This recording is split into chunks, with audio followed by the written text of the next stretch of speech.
Sequels often rehash the formula of their predecessors, but Basket Case 2 takes a bold leap in a new direction. While the original Basket Case was a low-budget, grimy horror film emblematic of the early 80s, its sequel is a vibrant, campy reflection of the early 90s. Written and directed by Frank Henenlotter, the film opens by revisiting the dramatic finale of its predecessor. Duane Bradley, played by Kevin Van Hintenreich, and his formerly conjoined twin brother Belial, having survived their fall from a New York hotel window, find themselves in a hospital, handcuffed to the bed. However, they soon escape and are taken in by Granny Ruth, played by Annie Ross, and her granddaughter Susan, played by Heather Rattray. Granny Ruth runs a sanctuary for individuals with unique physical differences who seek acceptance and love.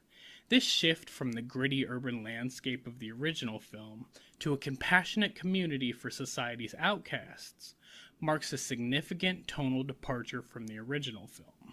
Kevin Van Hintenreich returns as Duane, maintaining his character's particular eccentricities. The plot centers on Duane and Belial's adjustment to their new home, where Duane starts to develop feelings for Granny Ruth's actual granddaughter, Susan. However, this romance feels underdeveloped, with Duane's sudden plea for her to run away with him seemingly coming out of nowhere. It happens the second time we see the pair interact, the first being when she and her grandma showed up at the hospital to serve as getaway drivers for the recently escaped twins. As Duane grows restless, longing for a normal life, Belial finds love with Eve, a young lady with a similar deformity to himself. Annie Ross shines as Grandma Ruth, imbuing the character with the warmth and strength that anchors the film. Her sanctuary is populated by a host of eccentric characters, each with exaggerated physical traits that border on the cartoonish.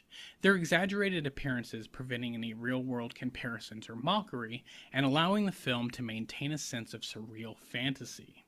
Some of the more memorable members of the ensemble include a giant opera-singing mouth, a humanoid frog character, and a gargoyle who spends his time sitting on the corner of the rooftop.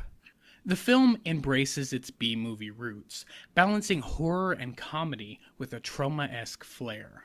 Granny Ruth and her community of unique individuals adds an interesting layer of depth to the film's world. The film also draws inspiration from Todd Browning's 1932 film Freaks, subtly addressing themes of ableism and the quest for acceptance among those deemed different by society. Basket Case 2 significantly ups the ante in terms of production value, with an aesthetic shift from the low-budget guerrilla feel of the original to a more polished, colorful, and compositional presentation with an overabundance of latex creature designs on display throughout. The film introduces a new antagonist in the form of Marcy, played by Catherine Meisel, a tabloid reporter determined to track down and expose the two fugitives in order to further her career. Her presence escalates the tension, culminating in a showdown that tests Duane's loyalty to his new family. The conflict adds a layer of urgency and drama to the narrative, though it sometimes feels overshadowed by the film's more outrageous moments. Basket Case 2 significantly tones down the violence and gore compared to the original film. The sequel shifts its focus from the shock and horror elements of the first movie to a more character-driven narrative, exploring the lives and relationships of Duane and Belial. This approach allows for a deeper exploration of themes such as acceptance and found family. The decision to reduce the graphic content was largely influenced by the difficulties Frank Henenlotter faced with the MPAA over his previous film, Frankenhooker. That film encountered significant trouble securing an R rating due to its explicit content, which forced Henenlotter to make numerous cuts and revisions. To avoid similar issues, Henenlotter opted for a less graphic depiction of violence in Basket Case 2. Despite some missed opportunities in exploring its themes, and an ending that feels tonally off compared to the rest of the film, but also seems like a fitting bookend to the two films, Basket Case 2 is an enjoyable and unpredictable sequel. It stands out for its bizarre, memorable moments, such as Belial's grotesque yet oddly tender love scene. It seamlessly manages to blend deeply disturbing situations with a strangely wholesome comedic touch. While it's not what one would expect from the follow up to the original Basket Case 2 nevertheless succeeds as a sequel by taking risks and embracing its campy B movie nature.